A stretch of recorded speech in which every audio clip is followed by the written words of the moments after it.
So by now, we're all familiar with the news that Liverpool will have to play not one, but two competitive fixtures on back-to-back days. First up, they've got the League Cup quarterfinals against Aston Villa on the Tuesday night as requested by the club. Then, less than 24 hours later, they'll take the pitch again in the semifinals of the Club World Cup. The only problem is that pitch is in Qatar.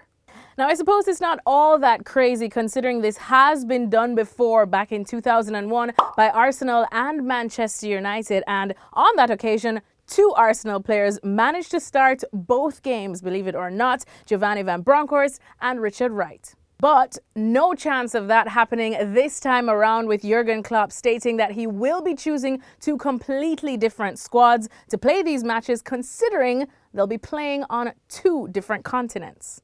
Now, there is a rule in the League Cup that states that teams have to field full-strength squads when available. However, I think we can all agree that Liverpool have a pretty good reason not to on this occasion.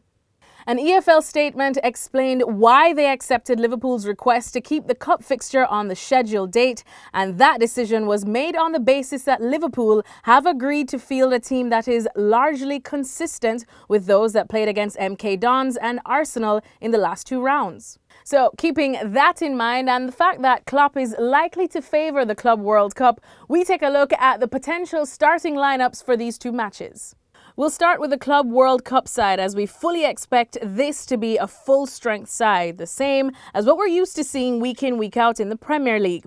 The only difference from recent weeks is that Joel Matip is expected to be back from his injury by mid-December, and he should get his place straight back in the first team. Now for the League Cup team. As you can see, there are a few players missing from both of these sides, most notably Naby Keita, Alex Oxlade-Chamberlain, Divock Origi and Dejan Lovren, who we believe, despite playing in previous cup games, they will be needed as strength in depth in Qatar.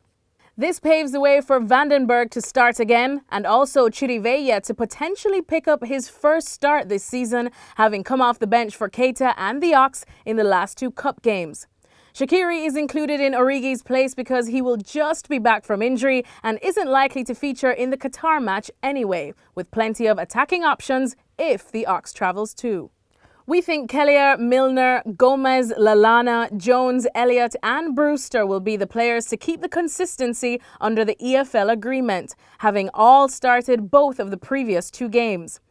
So now that it's all said and done, do you agree with our picks, or do you think that Jurgen Klopp is going to go the other way around and just favour the League Cup with an eye on winning the domestic quadruple? Just let us know in the comments below.